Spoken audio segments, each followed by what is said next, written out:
जय गजानन, जय श्रीमन्नारायण, जय श्री कृष्णा।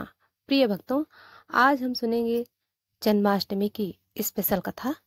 तो प्रिय भक्तों, हमारी हर भक्ति वीडियो अब तक पहुंचे, इसके लिए वीडियो को लाइक करके चैनल को सब्सक्राइब जरूर करें। आइए कथा को श्रवण करते हैं। श्रोतागण, आज की यह रात्रि साधारण नहीं है। यह वह रात्रि है जब स्वयं ईश्वर ने धरती पर मानव रूप में अवतार लिया, जब गगन में नक्षत्रों में मंद मुस्कान बिखेरे, जब यमुना की लहरों ने अपनी गति रोक दी, जब कारागार के बंद द्वार स्वयं खुल गए और जब ब्रह्मांड में पहली बार गूंजी नंद के आनंद भयो जय कन्हैया लाल की। प्रिय भक्तों, आज की रात है श्री कृष्ण जन्मोत्सव की रात। वह रात्रि जिसमें अन्याय का अंत और धर्म का पुनः उदय हुआ। तो आइए हम सब मिलकर उस अद्भुत रहस्यमय और पावन कथा में प्रवेश करें, जहाँ कंस का आतंक है, देवकी वसुदेव की पीड़ा है और अंत में है माखन चोर गोपाल, बांसुरी वाले श्री कृष्ण का मधुर मुस्कान भरा अवतार। प्रिय भक्तों, कथा उसमें उस युग में ले जाती है जहां अधर्म अपने चरम पर था, जहां अन्याय, क्रूरता और भय ने धरती को अपने कब्जे में ले रखा था, जहां सत्य, धर्म और करुणा जैसे शब्द मानो लुप्त हो गए थे। मथुरा का सिंहासन जहां उग्रसेन का था, जो न्यायप्रिय और धर्मात्मा थे, लेकिन उनकी गोद में पल रहा था एक ऐसा पुत्र जिसके हृदय में करुणा नहीं बल्कि क्रूरता का लावा बहता रहता था। वह था कंस। कंस केवल नाम का राजकुमार नहीं था, वह एक महाबली योद्धा था, तेजस्वी परंतु घमंडी और निर्दयी। शक्ति का नाश उसकी आंखों को अंधा कर चुका था। उसने षड्यंत्र करके अपने ही पिता को कारागार में डाल दिया और स्वयं मथुरा का राजा बन बैठा। राजा बनते ही उसका शासन आतंक का प्रतीक बन गया। मथुरा की गलियों में लोग दिन में भी कांपते थे। किसी ने आंख मिलाने की हिम्मत नहीं की, क्योंकि जो कंस की आंखों में आंख डालता वह या तो कारागार में पहुंचता या मृत्यु के घाट उतर जाता। इसी बीच मथुरा में एक शुभ अवसर आया। कंस की प्रिय बहन देवकी का विवाह हुआ। यादव वंश के वीर और धर्मात्मा वसुदेव के साथ शहर सजाया गया। ढोल नगाड़ों की गूंज, फूलों की वर्षा और आनंद की गीत, सब और उत्सव का माहौल। देवकी और वसुदेव का जोड़ा स्वर्ग से जोड़ी जैसे लगता था। कंस स्वयं अपनी बहन को रथ में बैठाकर ससुराल विदा करने निकला। अचानक बादल बदल गया। माहौल रथ मथुरा के द्वार से निकला ही था कि आकाश में एक रहस्यमयी आवाज गूंजी, हे कंस, जिस बहन को तू आज बड़े प्रेम से विदा कर रहा है, उसी का 8वां पुत्र तेरे मृत्यु का कारण बनेगा। यह आवाज न देवकी की थी न वसुदेव की, यह तो स्वयं आकाशवाणी थी, जिसे सुनते ही कंस का चेहरा क्रोध और भय से लाल हो गया। उसके मन में एक ही विचार कौंधा, मृत्यु का बीज तो अभी मेरी आंखों के सामने है। अगर मैं इसे ही समाप्त कर दूं तो भविष्य का संकट भी टल जाएगा। तलवार उठी। कंस ने अपना रथ रोका, कमर से तलवार निकाली और अपनी ही बहन देवकी के केस पकड़कर उसे मारने के लिए तलवार उठाई। प्रिय श्रोतागण, सोचिए, एक भाई जो अभी कुछ ही क्षण पहले अपनी बहन को हंसते हुए विदा कर रहा था, अब उसी के जीवन का अंत करने पर आमदा है। बसदेव ने तुरंत कंस के पैरों पर गिरकर कहा, महाराज, आप अपनी बहन को क्यों मारना चाहते हैं? आकाशवाणी ने यह नहीं कहा है कि देवकी तेरे वध का कारण बनेगी, बल्कि उसके 8वें पुत्र से तेरा अंत होगा। तो क्यों ना मैं वचन देता हूँ कि जैसे ही हमारे संतानें जन्म लेंगी, मैं उन्हें स्वयं आपके हवाले कर दूंगा। कंस को यह प्रस्ताव ठीक लगा। वह जानता था कि वसुदेव सत्यवादी और धर्मनिष्ठ है। वह देवकी को छोड़ देता है, पर दोनों को कारागार में बंद कर देता है, ताकि उसकी नजर हमेशा उन पर बनी रहे। इस तरह आनंद का दिन एक भयावह कैद की शुरुआत बन गया। देवकी और वसुदेव मथुरा के काल कोठरी में बंद कर दिए गए, जहां न सूरज की किरण थी न स्वतंत्रता की हवा, सिर्फ लोहे की सलाखें, अंधेरा और कंस की तलवार की परछाई। प्रिय भक्तों, भविष्यवाणी का असर एक पत्थर में भी दरार डाल सकता है, तो फिर कंस का हृदय तो जो पहले से ही लोहे सा कठोर था, उसमें डर की दरार पड़ना स्वाभाविक था। देवकी और वसुदेव मथुरा के अंधेरे कारागार में बंद थे। कभी कभी केवल मसाल की टिमटिमाती लौ से ही उनका चेहरा दिखाई देता था। दिन रात सलाखों के बाहर खड़े पहरेदार, जिनकी तलवारें हमेशा चमकती रहती थीं, जैसे मृत्यु की छाया उनके सिर पर मंडरा रही हो। कुछ समय बाद देवकी की गोद में पहला पुत्र आया। माँ का चेहरा प्रसन्नता से खिल उठा, पर वसुदेव के मन में एक गहरी बेचैनी थी। उन्हें अपने बचन की याद थी। वसुदेव ने पुत्र को गोद में लिया। आंखों से आंसू बहते हुए वे कारागार के दरवाजे तक गए और पहरेदार से कहा, कृपया यह समाचार महाराज कंस को पहुंचा दो। कंस आया, पुत्र को देखा और बिना किसी दया के उसके नन्हे शरीर को अपने हाथों से छीनकर धरती पर पटक दिया। प्रिय श्रोतागण, वह आवाज, वो चीख देवकी के दिल में जीवन भर गूंजती रही। उन दिन से कंस का डर केवल देवकी और वसुदेव तक सीमित नहीं रहा, बल्कि पूरे मथुरा में फैल गया। दूसरा पुत्र, तीसरा पुत्र, फिर चौथा पुत्र, पांचवा, छठा, हर बार वही क्रूरता, वही रक्त रंजित दृश्य। माँ की गोद सूनी हो गई और कारागार की दीवारें उस चीख को हमेशा के लिए कैद कर लेती। जब सातवें पुत्र का समय आया तो यह चमत्कार हुआ, वह गर्भ से ही लुप्त हो गया। दरअसल भगवान विष्णु की माया से वह गर्भ रोहिणी के गर्भ में स्थानांतरित हो गया, जो गोकुल में थी। वहीं उनका जन्म बलराम के रूप में हुआ। कंस को लगा कि देवकी का गर्भ पात हो गया है, लेकिन भविष्यवाणी का डर से उसके मन से नहीं गया। अब वह समय आया जिसका भय कंस के मन को खाए जा रहा था। देवकी का 8वां गर्भ। श्रोतागण, कंस ने पहरेदारी और कड़ी कर दी। कारागार के चारों ओर दोहरी दीवारें, द्वार पर पहरेदार, हाथों में तलवारें, आंखों में नींद नहीं, क्योंकि सब जानते थे यह बच्चा कोई साधारण बच्चा नहीं होगा। देवकी दिन रात भगवान से प्रार्थना करती, हे प्रभु, आप ही हमारा रक्षक बने। अगर यह बालक वास्तव में आपका अवतार है तो कृपया करके इसे सुरक्षित रखें। वसुदेव मौन थे, पर उनकी आंखों में एक दृढ़ निश्चय था। अगर यह बच्चा धरती पर आने के लिए नियत है तो मैं इसकी रक्षा के लिए अपने प्राण भी दे दूंगा। यहीं पर कथा अब एक दिव्य मोड़ लेती है। प्रिय भक्तों, कारागार का चमत्कार, भगवान विष्णु का दिव्य अवतार और श्री कृष्ण का जन्म, जो कथा का सबसे पवित्र अद्भुत क्षण है। प्रिय श्रोतागण, वह रात सिर्फ मथुरा के कारागार की नहीं थी, वह रात पूरे ब्रह्मांड की थी। एक ऐसी रात जब अन्याय का अंत होना था, धर्म की विजय होनी थी और ईश्वर स्वयं मानव रूप में प्रकट होने वाले थे। अष्टमी की रात, आसमान में काले बादल उमड़ घुमड़ रहे थे, चारों ओर घना अंधेरा। मथुरा के कारागार में देवकी प्रसव पीड़ा से कराह रही थी और वसुदेव उनके पास बैठे मन ही मन भगवान को स्मरण कर रहे थे। अचानक मानो समय ठहर गया। पहरेदारों की आंखों में नींद उतर आई। कारागार के बाहर का शोर थम गया। यमुना की लहरें अपनी गति रोककर सुनने लगीं कि आज कौन सा चमत्कार होने वाला है।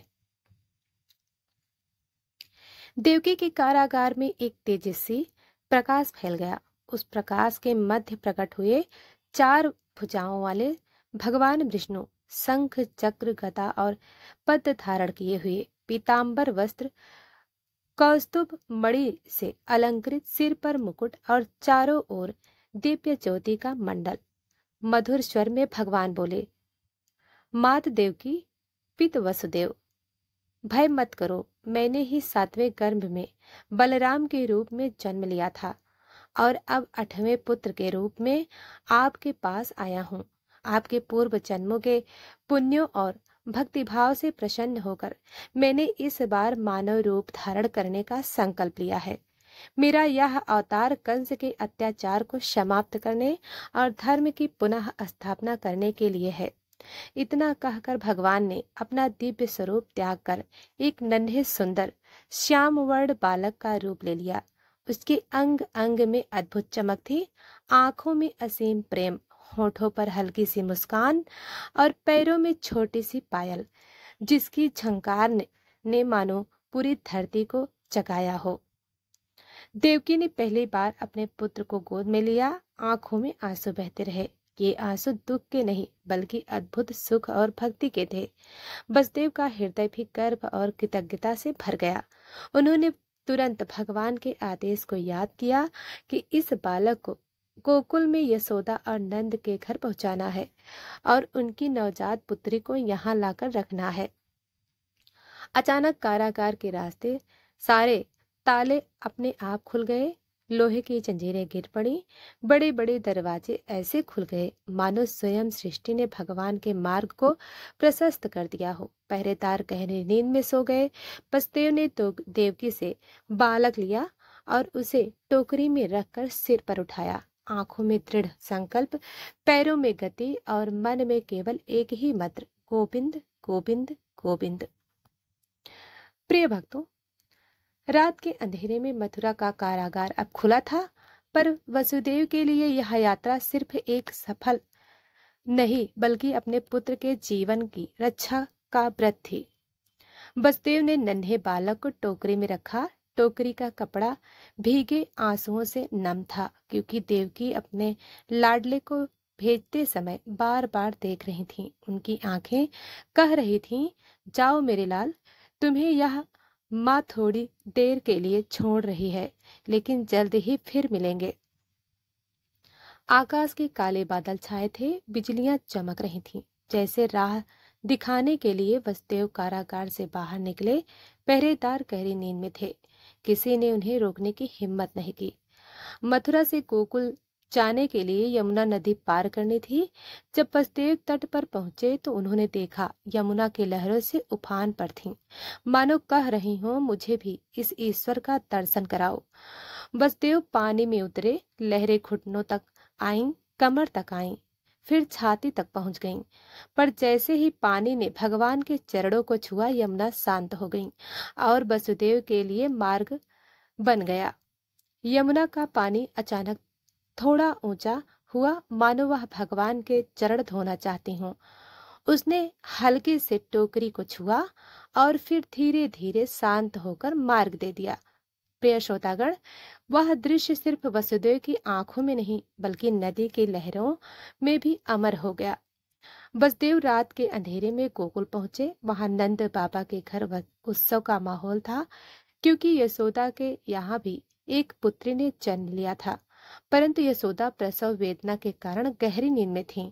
उन्होंने अपने बच्चे का मुंह नहीं देख पाया।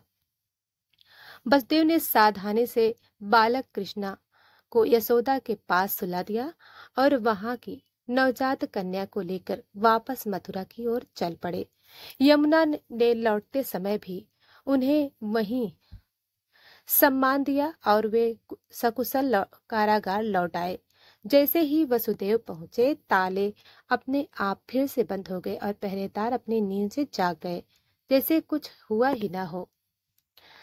प्रिय भक्तों, प्रिय श्रोतागण, गोकुल की बस्ती जहां हर घर में गोविंद की रुनझुन, माखन की महक और बांसुरी की धुन सुनाई देती थी, अब उस बस्ती में एक नया मेहमान आया था।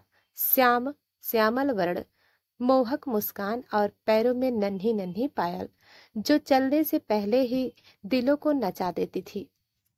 नंद बाबा और यशोदा मैया के आंगन में कृष्ण की किलकारियां गूंजने लगी। गोकुल की माताएं रोज किसी न किसी बहाने नंद भवन आती।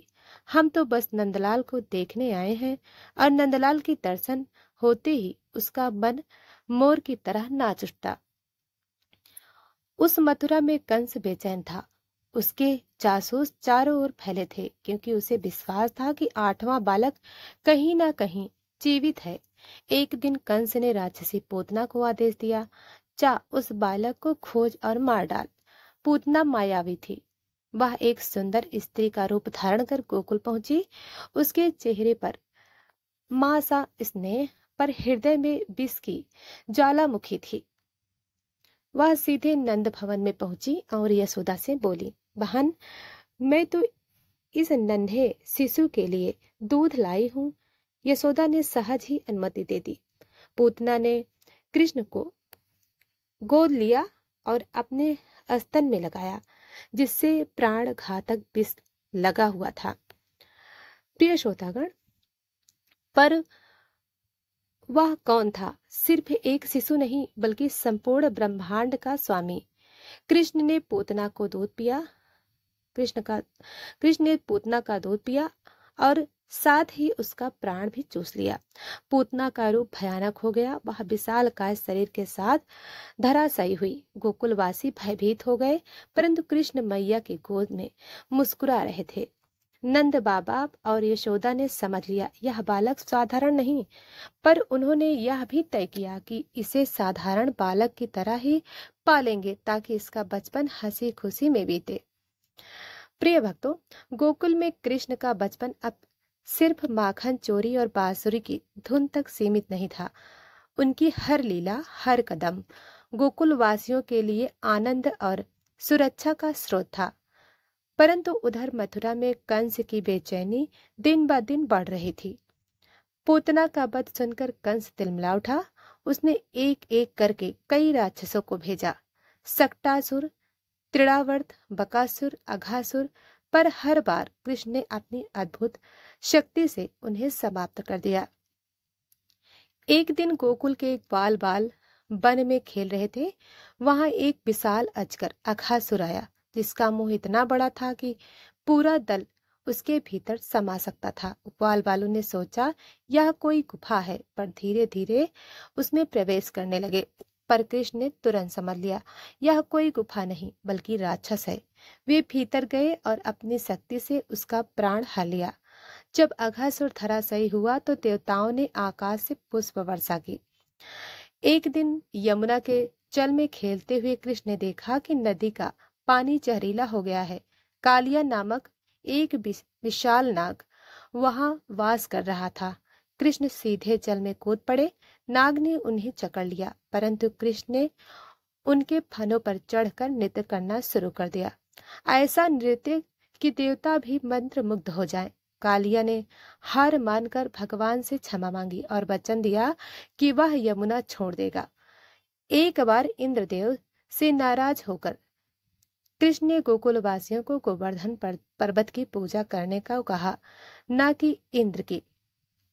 इंद्र क्रोधित हुए और मूसलाधार बारिश करवाई। तब नंदलाल ने अपनी छोटी उंगली पर पूरे गोवर्धन पर्वत को उठा लिया। 7 दिन तक गोवर्धनवासी उसके नीचे सुरक्षित रहे। इस घटना के बाद इंद्र ने भी कृष्ण की स्तुति की। इन सभी लीलाओं की खबर मथुरा पहुंची। कंस को यकीन हो गया कि यह वही 8वां बालक है जिसका जन्म उसे मारने के लिए हुआ था। उसने योजना बनाई, अब इसे मथुरा बुलाकर ही काम खत्म होगा। प्रिय श्रोतागण, अब गोकुल की गलियों में बचपन का आनंद धीरे धीरे युवावस्था की ओर बढ़ रहा था। ग्वाल वालों के साथ बांसुरी की मधुर धुन, रासलीला के रस। परंतु भगवान का जीवन सिर्फ आनंद के लिए नहीं था। उनके आगमन का एक गूढ़ कारण था, अत्याचारी कंस का अंत। कंस ने अखाड़े में एक विशाल धनुष यज्ञ और मल्ल युद्ध का आयोजन करवाया। उसने अक्रूर जी को गोकुल भेजा ताकि कृष्ण और बलराम को मथुरा बुलाया जा सके। अक्रूर जी जब गोकुल पहुंचे तो कृष्ण बलराम के चरण पकड़कर बोले, स्वामी, अब समय आ गया है, आप मथुरा चलें। गोकुल वासियों के दिल भारी हो गए, क्योंकि नंदलाल के बिना गोकुल अधूरा था। मथुरा के लोग दोनों भाइयों को देखकर मंत्रमुग्ध हो गए। कृष्ण ने रास्ते में एक दुष्ट हाथी कुवले पीड़ का वध किया। फिर उन्होंने मल्ल युद्ध में चाणूर और मुष्टिक को परास्त किया। कृष्ण विशाल अखाड़े में कंस के सामने पहुंचे। कंस सिंहासन पर बैठा था, पर उसके भीतर डर की ज्वाला चल रही थी। कृष्ण ने एक छलांग लगाई, उसे सिंहासन से नीचे गिराया और उसके प्राण हर लिए। जैसे ही कंस धराशायी हुआ, आकाश से देवताओं ने पुष्प वृष्टि की, ढोल नगाड़े बज उठे और मथुरा की प्रजा ने चैन की सांस ली। वसुदेव देवकी की बेड़ियां टूट गईं और उन्होंने वर्षों के बाद अपने पुत्र को गले लगाया।